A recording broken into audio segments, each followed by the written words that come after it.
नमस्कार विद्यार्थी मित्रांनो, आपलं स्वागत आहे DBN एक्झाम या यूट्यूब चॅनलमध्ये. आज आपण घेऊन आलेले मोस्ट इम्पॉर्टंट 30 प्रश्न जे येणाऱ्या परीक्षेसाठी खूप महत्त्वपूर्ण आहे. चला मग आपण स्टार्ट करूया.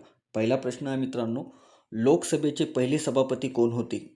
तर मित्रांनो, तुम्हाला या प्रश्नाचे उत्तर येत असेल तर नक्की कमेंट करा. खूप इम्पॉर्टंट प्रश्न आहे मित्रांनो. तर या प्रश्नाचे करेक्ट उत्तर ऑप्शन सी व्ही मावळणकर हे लोकसभेचे पहिले सभापती होते. त्यामुळे या प्रश्नाचे उत्तर ऑप्शन सी आहे.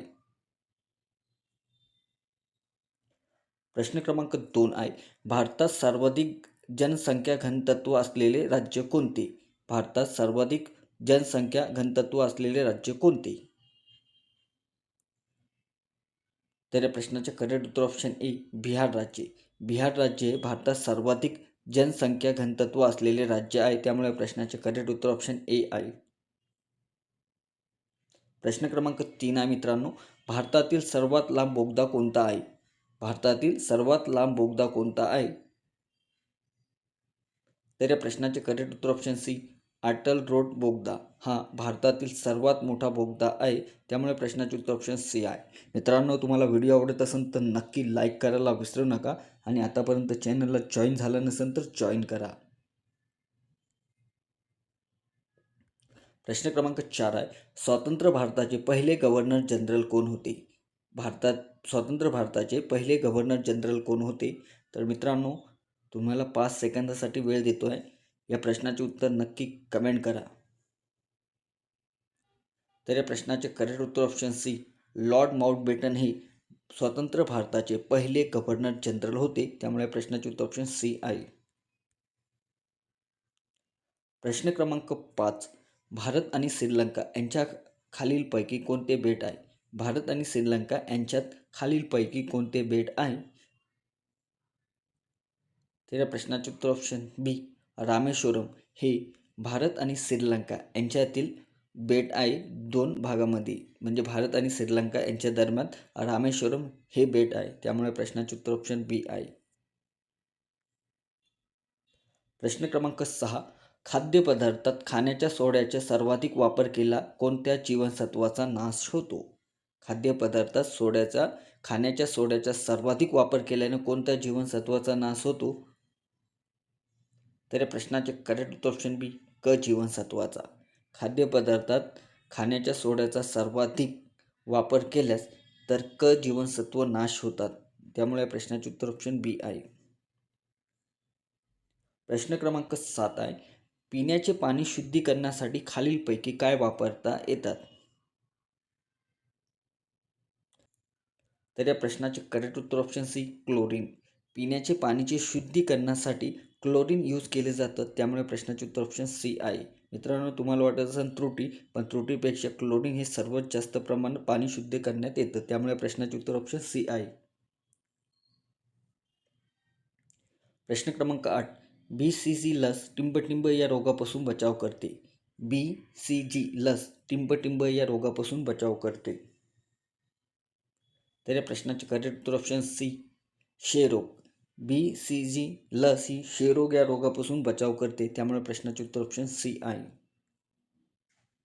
प्रश्न क्रमांक 9. मानवी मज्जासंस्थेचा अभ्यास कोणत्या शास्त्रात करतात? तर या प्रश्नाचे करेक्ट उत्तर ऑप्शन सी नेफ्रोलॉजी. मानवी मज्जासंस्थेचा अभ्यास करणाऱ्याला नेफ्रोलॉजी असे म्हणतात. त्यामुळे प्रश्नाचे उत्तर ऑप्शन सी आहे. प्रश्न क्रमांक 10. बटाट्याचे हे टिंबटिंब असते.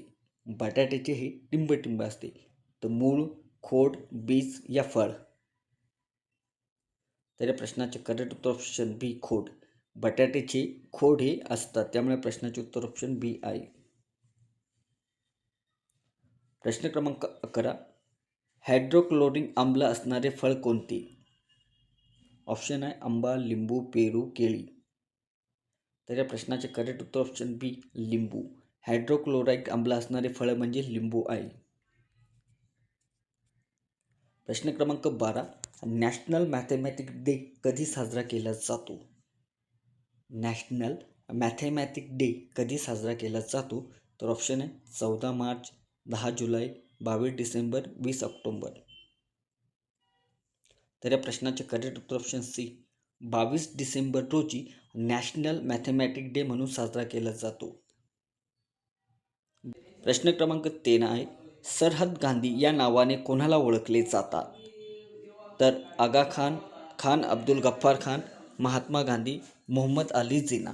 तर या प्रश्नाचे करेक्ट उत्तर ऑप्शन मित्रांनो पी, खान अब्दुल गफ्फार खान यांना सरहद गांधी या नावाने ओळखले जातात. प्रश्न क्रमांक 14, महाराष्ट्राने भारताचा किती टक्के भाग व्यापलेला आहे? महाराष्ट्राने भारताचा किती टक्के भाग व्यापलेला आहे? तर ऑप्शन आहे 9.7%, 8.7%, 7.7%, 6.7%. तर या प्रश्नाचे करेक्ट उत्तर ऑप्शन क्रमांक ए, 9.7%. महाराष्ट्राने भारताचा 9.7% भाग व्यापलेला आहे, त्यामुळे प्रश्नाचे उत्तर ऑप्शन ए आहे. प्रश्न क्रमांक 15 आहे मित्रांनो, महाराष्ट्रात मोठ्या प्रमाणात मासेमारी कोणत्या जिल्ह्यात चालते? तर ऑप्शन आहे मुंबई, रत्नागिरी, सिंधुदुर्ग, नाशिक. तर या प्रश्नाचे करेक्ट उत्तर आहे मित्रांनो ऑप्शन बी, रत्नागिरी. महाराष्ट्रात मोठ्या प्रमाणात मासेमारी हे रत्नागिरी जिल्ह्यामध्ये चालतात, त्यामुळे प्रश्नाचे उत्तर ऑप्शन बी आहे. प्रश्न क्रमांक 16 आहे मित्रांनो, महाराष्ट्रातील सर्वाधिक पाऊस कोणत्या ठिकाणी पडतो?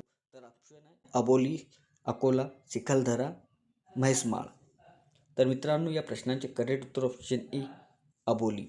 अबोली हे सिंधुदुर्गमध्ये आहे. महाराष्ट्रातील सर्वाधिक पाऊस हा अबोली या जिल्ह्यामध्ये, सिंधुदुर्ग या जिल्ह्यामध्ये पडत असतो, त्यामुळे प्रश्नाचे उत्तर ए आहे. आणि चिखलदरा हे थंड हवेचे ठिकाण आहे, ते अमरावतीमध्ये आहे. आणि म्हैसमाळ पण थंड ठिकाणाचे आहे, त्यामुळे हा छत्रपती संभाजीनगरमध्ये आहे. प्रश्न क्रमांक 17 आहे, कोणत्या नदीला दक्षिण भारताची गंगा म्हणतात? तर ऑप्शन आहे गोदावरी नदीला, ब्रह्मपुत्र नदीला, कोयना नदीला का कृष्णा नदीला. तर या प्रश्नाचे करेक्ट उत्तर ऑप्शन ए, गोदावरी नदीला दक्षिण भारताची गंगा असे म्हणतात, त्यामुळे प्रश्नाचे उत्तर ऑप्शन ए आहे. प्रश्न क्रमांक 18 आहे, विदर्भातील नंदवन असे कोणते थंड हवेचे ठिकाण म्हणतात?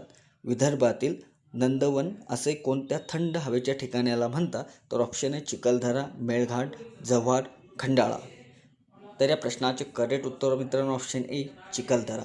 चिखलदरा हे नंदवन असे म्हणतात. थंड हवेचे ठिकाण हे विदर्भामध्ये अमरावती या जिल्ह्यामध्ये आहे, त्यामुळे प्रश्नाचे उत्तर ऑप्शन ए आहे. प्रश्न क्रमांक 19 आहे, शिकाची दक्षिण काशी म्हणून कोणते शहर प्रसिद्ध आहे? शिकाची दक्षिण काशी म्हणून कोणते शहर प्रसिद्ध आहे? तर ऑप्शन आहे गंगापूर, नांदेड, अमरावती, छत्रपती संभाजीनगर. तर या प्रश्नाचे करेक्ट उत्तर ऑप्शन बी, नांदेड.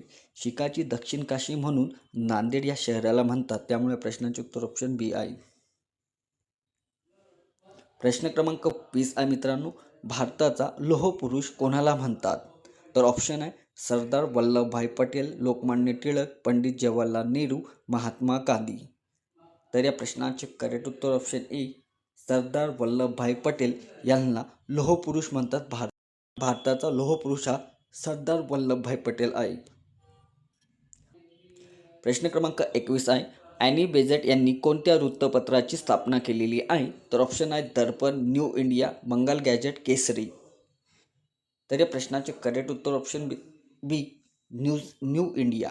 ॲनी बेझंट यांनी न्यू इंडिया वृत्तपत्राची स्थापना केलेली आहे.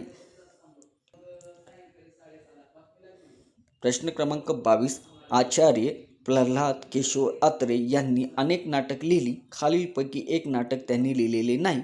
तर ऑप्शन आहे नटसम्राट, साष्टांग नमस्कार, तो मी नव्हे, लग्नाची बेडी. तर या प्रश्नाचे करेक्ट उत्तर ऑप्शन ए, नाटक.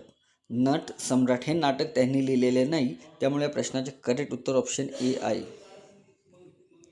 प्रश्न क्रमांक 23 आहे, ॲनी बेझंट यांनी कोणत्या नेत्यासोबत मिळून होम रूल चळवळ सुरू केलेली आहे? तर ऑप्शन आहे लोकमान्य टिळक, भगतसिंग, लाला लजपत राय, गोपाळकृष्ण गोखले. तर या प्रश्नाचे करेक्ट उत्तर आहे ऑप्शन ए, लोकमान्य टिळकासोबत ॲनी बेझंट यांनी या नेत्यासोबत होम रूल चळवळ सुरू केलेली आहे, त्यामुळे प्रश्नाचे उत्तर ऑप्शन ए आहे. प्रश्न क्रमांक 24 आहे, भारतातील पहिले राष्ट्रीय उद्यान कोणते? तर या प्रश्नाचे करेक्ट उत्तर आहे ऑप्शन बी, जिम कॉर्बेट राष्ट्रीय उद्यान हे भारतातील पहिले राष्ट्रीय उद्यान आहे. प्रश्न क्रमांक 25 आहे, बांधवगड राष्ट्रीय उद्यान टिंबटिंब स्थित आहे. तामिळनाडू, उत्तर प्रदेश, मध्य प्रदेश, आंध्र प्रदेश. तर या प्रश्नाचे करेक्ट उत्तर ऑप्शन सी, मध्य प्रदेश. बांधवगड राष्ट्रीय उद्यान हे मध्य प्रदेशमध्ये स्थित आहे, त्यामुळे प्रश्नाचे उत्तर ऑप्शन सी आहे. प्रश्न क्रमांक 26, दिल्ली विधानसभेची सदस्य संख्या किती आहे? तर ऑप्शन आहे 70, 545, 78, 288. तर या प्रश्नाचे करेक्ट उत्तर ऑप्शन ए 70. दिल्ली विधानसभेची सदस्य संख्या ही 70 आहे. प्रश्न क्रमांक 27, गडचिरोली, चंद्रपूर, यवतमाळ, नांदेड या जिल्ह्याची सरहद टिंबटिंब राज्यात भिडलेली आहे. तर ऑप्शन आहे तेलंगणा, मध्य प्रदेश, गुजरात, कर्नाटक. तर या प्रश्नाचे करेक्ट उत्तर ऑप्शन ए तेलंगणा. गडचिरोली, चंद्रपूर, यवतमाळ, नांदेड या जिल्ह्याची सरहद तेलंगणा या राज्यात भिडलेली आहे, त्यामुळे या प्रश्नाचे उत्तर ऑप्शन ए आहे. प्रश्न क्रमांक 28 आहे, महाराष्ट्राची भाग्यलक्ष्मी कोणत्या नदीस म्हणतात? तर ऑप्शन आहे गोदावरी, बोर, वैनगंगा, कोयना. तर या प्रश्नाचे करेक्ट उत्तर ऑप्शन डी कोयना. महाराष्ट्राची भाग्यलक्ष्मी ही कोयना नदीला म्हणतात, त्यामुळे प्रश्नाचे उत्तर ऑप्शन डी आहे. प्रश्न क्रमांक 29, तालुक्यातील पिकाची आणेवारी ठरवण्याचा अधिकार खालीलपैकी कोणत्या अधिकाऱ्यास आहे? ऑप्शन ए विभागीय आयुक्त, तहसीलदार, प्रांत अधिकारी, उपजिल्हा अधिकारी. तर या प्रश्नाचे उत्तर ऑप्शन बी तहसीलदार. तालुक्यातील पिकाची आणेवारी ठरवण्याचा अधिकार हा तहसीलदाराकडे आहे, त्यामुळे प्रश्नाचे उत्तर ऑप्शन बी आहे. प्रश्न क्रमांक 30, राज्यघटनेच्या कोणत्या कलमानुसार बालकामगार ठेवण्यास बंदी करण्यात आलेली आहे? तर ऑप्शन आहे कलम 21, कलम 23, कलम 24, कलम 28. तर या प्रश्नाचे करेक्ट उत्तर ऑप्शन सी कलम 24. राज्यघटनेच्या कलम 24 नुसार बालकामगार ठेवण्यास बंदी घालण्यात आलेली आहे, त्यामुळे प्रश्नाचे उत्तर ऑप्शन सी आहे. मित्रांनो, व्हिडिओ आवडत असेल तर नक्की लाईक करायला विसरू नका. आतापर्यंत चॅनलला जॉईन झाला नसेल तर जॉईन करा.